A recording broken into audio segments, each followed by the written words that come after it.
Welcome to Grand Blanc Watchdogs podcast. Your host, Lonnie Adkins. And Monica Shapiro. Boy, whoa, we're just going What's the story of the week? Let's talk Grand Blanc, okay? We always got to open with that. So what is going on? I can't even keep up. 1 month after the church fire. We're having a hearing to fire Jamie Jent, our chief, who got us through this terrible, tragic ordeal. On the board agenda. 30 days ago, one Grand Blanc strong, better together. Our first responders are heroes, they're great, and then now let's fire the chief. Fire the chief. 1 month after tragedy. Now, I have been looking, it's hard to keep up with everything that's going on, but the chief has really, I think he's got, this is not political. This is, in my mind, he's laid out all the facts. He's understaffed. He's even made comments about... I discovered something just this morning. Oh, lay it out. I think I sent it to you. I looked up, I wanted to find out what day Chief Jent was hired, because he was hired in April, which means it's unfortunate timing. I'm pretty sure that Dennis Limmatta is saying to himself, well, the timing's unfortunate, but we're just under the wire of the probationary period for the new hire. What's really crazy about that is that this is not a rank and file employee. This is a head of one of our primary departments. This is a board level decision. This is not a personnel matter that Dennis decides and that he can decide that this guy isn't a good fit and just summarily fire. And it's not up to the board to rubber stamp his decision. This is a thing that the board considers. It's not Dennis that says, oh, it's the probationary period, like he was a secretary in the office. This is a head of a department. He's over Dennis by a lot. Upon his hiring in April, Chief Jent was quoted as saying that his two major concerns were EMS response time and staffing level. He said he hoped to acquire additional manpower to ensure that the department is able to provide adequate service for the township. That's priority number one for myself, he said. That sounds great. Yes, let's hire him. Yes, that was April's We want story. you to do that. And yes. now the story is he kept bothering them for manpower. Hey, let's get into the nitty-gritty of what the chief was asking for. I don't know the numbers, and I cannot understand the whole staffing thing. However, he apparently was asking for maybe 2 more full-time firefighters, and he found $3 million or $3 or $4 million unaccounted for in the funding that could do this. He found a couple of grants that would support this. He brought all this to Dennis and said, look, here's what I need, very specific, and here's some ways of paying for it. Now that's a good department head. Exactly. Hey, and Dennis's response was, no, we can't afford it. We've spent all this money on the 50 years down the line fire station.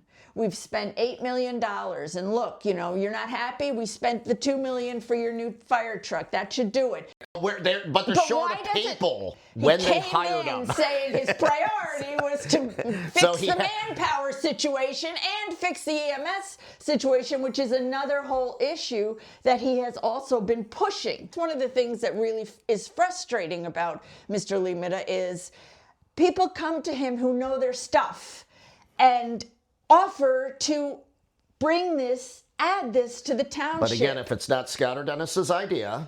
But here's another case, though, Monica, of a bad leader. A bad leader sets you up for failure. A good leader says, I buy into your plan, let me knock down the roadblocks. And you go with it. You run with it. As Joe Fike said, when they brought back Dennis after the last board fired him, he said, this is a professional. We need to get the hell out of his way and let him do his job. Does that not apply to a chief of police, a chief of fire, a department head?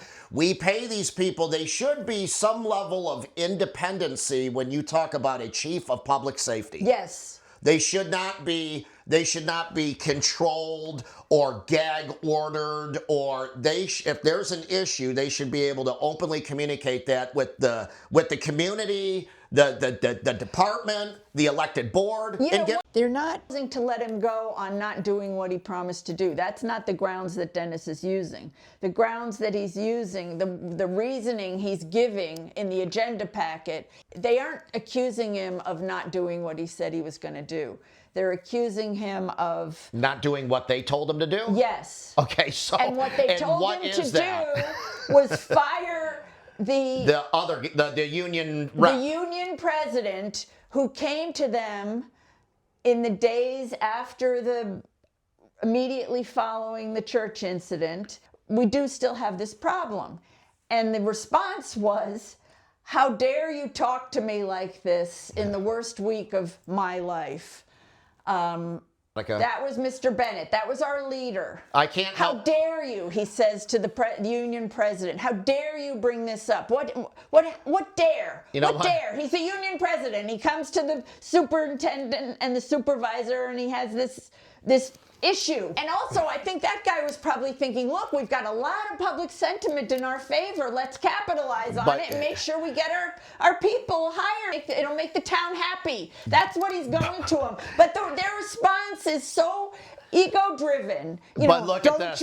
Don't you bother me with this petty concern when I'm grieving here. It almost sounds like Monica. It almost sounds like Scott and Dennis should work for Henry Ford, because this is a very mild form of attempting to union bust. Yeah. Because when you say, hey, fire your union steward, you can't do that. You can't say, hey, I'm going to fire your union president. Your union rep. No. You can't do that. No. You can't do that. That's the point of a union, and the firefighters' unions are pretty strong. I mean, it would be like, Bill Ford or somebody, right? Coming out of his office and going down to a shop floor and saying, hey, fire that union steward. Right, I don't like him. He's coming to me for contract negotiations.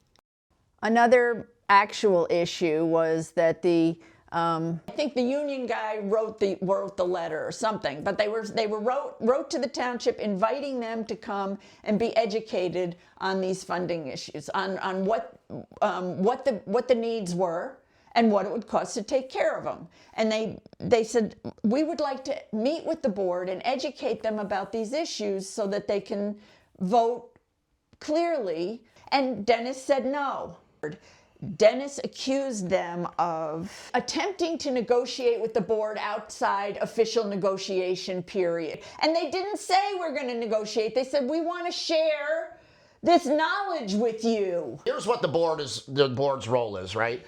If a department head feels as though the superintendent is not listening to their needs and there's an issue, they can go to the board. That is why they're there. Yes. Where else would you go? Why? Talk about a roadblock. Where else would you go? With Chief Jent, having ideas for grants and stuff, maybe they didn't hear him out because maybe there just wasn't enough time between hearing about the grant for the golf carts for the dignitaries. Maybe That's the grant we went for. So maybe in their defense, it was just too big of a grant night. They just couldn't process it all. God, golf carts, grants. But anyway, obviously priority. Golf carts, firefighters.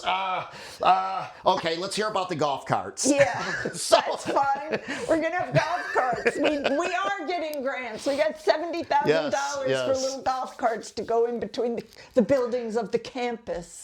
You know what's beautiful about this? See, I was on the other side, so I'll walk you through a little inside process here. So when we fired Dennis, here's where the board has themselves in a very big quagmire right now for Tuesday night. And I am so happy they do, because it exposes what we've all been saying, really. Yes, So here's the two options they have, based off statute, based off township, based off all these rules that I know happened to me on the other side of that table. So one, statutorily, as we were all reminded before, Dennis Limmatta, as Scott likes to say, statutorily has full responsibilities for all HR functions of the township. So here's quagmire one. If you override Dennis as a board, and if you I don't know, got rid of Dennis, or you're setting yourselves up for another lawsuit. Yeah. Okay?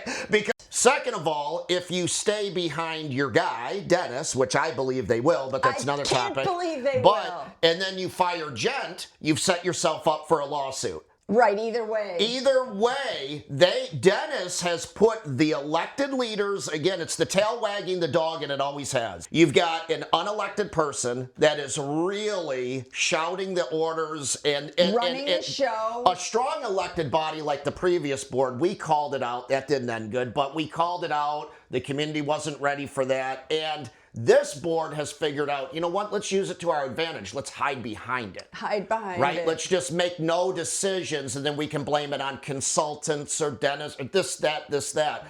But they have themselves in a very, very tough spot. I don't see this ending without a lawsuit in one direction or another. I really don't. Well, wait. If they do what I suggest they do, Which is what? What's your suggestion, Monica? We stand behind this guy. Well, I'll tell you. And we will reinstate him. That's what the board should say. This is me. I'm a Pollyanna. I think that if they pull back and say, no, take him off, reinstate him. We need him at the helm. He's a great guy. The community is behind him. We're behind him.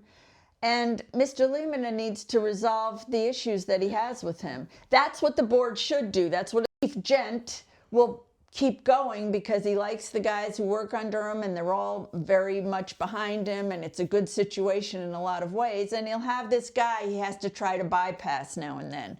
And hopefully we put Dennis a little down so that people can bypass him. He can't be the ultimate arbiter of everything in the township. That's not his role. Well, I think between me and you, there's a little bit of the optimist and the pessimist, but I'll tell you, I can be a little cynical at times. Let's walk this out. They fire Jent, they get a lawsuit. They fire Dennis, they get a lawsuit. They do nothing and bring Jent back. They have a miserable Dennis on their hands that is going to find some way to even the score. Yes. Because that's the little man he is. It might not be today, might not be tomorrow, but he'll even it. Maybe then they wake up and there's so much community outcry that they get rid of Dennis. But then my cynical side of me says, let's just say they bring back Jent, they keep Dennis, and they go, everybody goes back to their corners. My cynical side then says, only because this board has shown such a history of this, man. This is my cynical side. Then they say, all right, well, Jent's back. We heard from the community. We need to go for a 2 or 3 millage increase to expand the fire, hire more people. It will be so big and bold, the community will say, well, wait a minute now. Wait a minute. That might be an overkill. Let's talk about this. Then they'll say, just like the parks. Well, you see? Yeah. They didn't put their money where their mouth was. So the right thing, I believe all the facts are out there, right? I don't think there's anything else that can resurface that'll change the community's mind. Definitely not my mind. If I were voting Tuesday night on the other side of that table, it's pretty clear this guy should be reinstated. And then quickly put together a plan and publish it to the community on how you're going to knock down the roadblocks to let this guy do. Clearly, the community isn't just buying into the man. They're buying into the man and the vision. Yes. Bring him back and make sure and adopt he his gets what vision he needs. and Get give him what he needs. Yes. And none of this political bullshit that Scott and Dennis play of stringing him along. Oh, well, we got to talk about it. We got to wait till budget. No. Because if the community that has come out for this, if this board can't see clearly that Dennis is a common denominator and is directly impacting the morale and creating a hostile, toxic work environment for the people we rely on to keep us safe. When just 30 days ago, they were held as heroes, and they stand behind Dennis, they are all rotten to their core. They cannot make a decision for the greater good of this community, therefore they should not be rewarded to continue to do such. That's right. All right, so I bet you a coffee. What's going to happen is, like I said, they're going to... All right, wait. A coffee? I hope a good coffee. I hope a coffee in a mug at the Yemeni coffee shop where it's nice. Yes, a proper sitting. A proper sitting. But that's what I want. I don't want it. Don't hand me a Starbucks. Well, that's what you want, but you're not gonna win the bet. You are the optimist. Yeah. So you are saying they're going to do So the what right do I have to thing. give you, Lonnie? What do you want? Mountain Dew? Lonnie's a Mountain Dew drinker. I don't know. I think I can build a $10 drink at Starbucks. So. All right. All right. But, so here's what I think will happen. Honestly, though. What is the bet? The bet, They'll- I say, they're not just sellouts. I think they really do, maybe somewhere in themselves, care about the community and want to do what's right by the community. So they will know we have to keep this man. They know that Jamie Jent should stay, and hopefully they will wake up to that fact. And I you think don't they make that care. decision Tuesday night? I say they will rise to the occasion and So do Tuesday us proud. night, I and do you say think this it'll be a board is going unanimous to decision? do us proud as a community. They will rise to the occasion and Unanimously? listen to the people. Yes, Okay. including our supervisor. He will have heard us, and he will want to. He will say, you know what, right is right, and we must keep Mr. Jent. And that's what I believe, Lonnie. Okay, and if here's I my win, belief. And if it happens, you'll see us clinking mugs at the Yemeni. Okay, And if here's. yours happens, Yeah, well. it'll be the fancy drink at Starbucks. A $10 Starbucks drink. Yeah. Now, so here's what I think will happen. Yes. What do you think? What's yours? So people will talk. They'll start off with the public comment. Everybody will say all these things because they didn't schedule a special meeting, and I'm already suspect of them doing the right thing. Because if they were going to do the right thing, there's enough facts out there now. You wouldn't wait 10, 12, 14 days. Right. To do this. This is a very important thing. Like if you So you call a special meeting. Look, if you fired the chief of police, you would be meeting quickly. Any department head should have required a special meeting. Yes. This isn't a big community. This isn't like New York or Chicago where Right. you've got, oh my God, No, I we gotta have- to assemble the elected officials. That's gonna take 12 days. Exactly. No, you could have called a special meeting. It's what I said last time. They're a small community. They should be able to They do should- things with independence and dispatch. So it would have justified a special meeting because this issue should not be combined or diluted with other items on an agenda. Right. This should have been a one special meeting to address a very serious issue. Right. Maybe this is going to be interesting. This will be the first night that you won't get consensus, Yes, Scott, because they're all consensus. going to be running scared, right? Yeah, because But- they do have they know that every person in the community is against them. Right. So the ones that either have a really good reason to stand behind Dennis, which for the life of me, I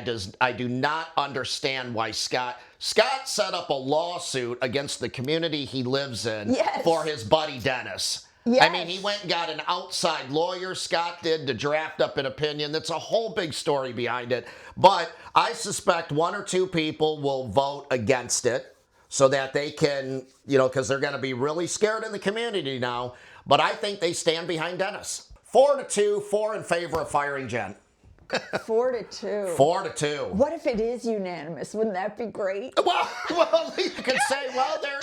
Consistent. Well, They're you know not what? flip-floppers. They Yeah. hold to their principles. Well, what's their principles? Their The principle is support Dennis. Support Dennis at all costs, yes. And here's how they're going to shut down the public Tuesday night. That's the big unknown, right? Oh, yeah, Because because it's hard facing the public. You're going to have all those people You know wanting what to make they'll the do? 3-minute speeches. No, here's what they'll do. Okay.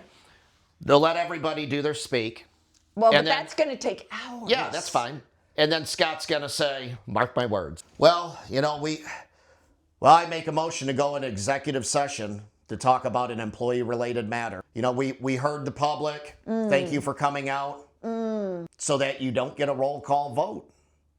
So they'll go into executive session. They'll sit in there for as long as it takes to thin that audience out. Most people leave after that anyway, because they'll say, we can't talk about an employee issue in the public. We got to talk about a disciplinary issue. We can't, we release the facts that we can. Right. Now we're talking about a potential termination. We have to do this in executive session. And that is their cover to hide in a little teeny room because they won't fire them. That's my other take. They'll go in executive session and they'll tell Dennis that he can do what he wants. Right. Well, you're the superintendent. Yes. Statutorily. You handle this. Yes. You hired him. You want him And gone. then Scott, It's your baby. and then here's what Scott will say. Mark my words, because I know this guy real good.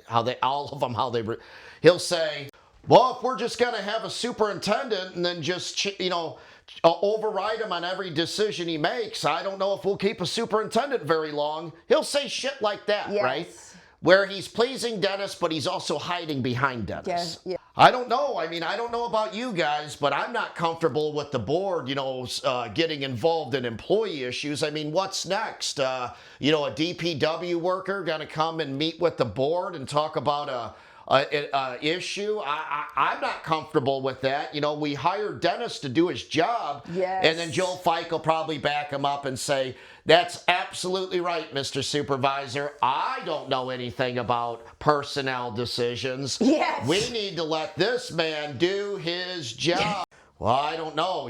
As soon as we start getting into making employee decisions, and going over our superintendent, I don't know about you guys, but, it sounds like we're setting ourselves up for a lawsuit. Yeah, another lawsuit Yeah, from this guy. right. To be This personally guy who sued. already soaked us for a settlement of $150,000 So I'm on just a saying, lawsuit he couldn't have won. That's what Scott will say, and this board will be like, oh, yes, you're right, Mr. Bennett. You're right. Master, yeah. The story is bigger than just a fire chief losing his job, and we all know that. And that's why I hope this really corrects this problem we're having. The issue is, when you run, as Dennis says, he runs it like a business, but when you run anything with just fear and just an iron fist, eventually the walls come crumbling down, right? That's right. So anybody is anybody even left in the township now Listen, that dared speak up of anything, or No, has he pretty much absolutely purged? not. It's purged. It's They purged. purged the naysayers. So this is the last guy standing. Monica, you summed it up perfect last time. You made a comment that, they're doing all these things just right out in the open, and once in a while they get caught. I've never seen them get caught to this extent. I mean, over and over again, over the years of dealing with them, there's been times when everybody around could see how rottenly run things were and how hard it was to deal with this guy. But it never came to a head like this. One of the things that some firefighter has said somewhere publicly was that Chief Jent operated fairly. He had an open door policy. He wanted people to come in. He heard their ideas. And I thought, all things that Dennis has never been. Mm-hmm. All things that Dennis is not as a leader. All things that all he does is shut people down within his department and in the community that come to him. And so that's a bad trait. But a lot of the ways that the whole township has run afoul of it in the past only affected a narrow subset of people. But this one, our whole community, talk about united Grand Blanc, our entire community is behind Chief Jent. And when these things happen in communities like ours, small, close-knit communities, people always, they get energized, they show up at a meeting, and then afterward, they didn't get what they wanted, and they say the same thing they always say, because people are busy, they have jobs, they have lives, they say, oh God, well, what are we gonna do? Well, let me tell you, this is what recalls were meant for.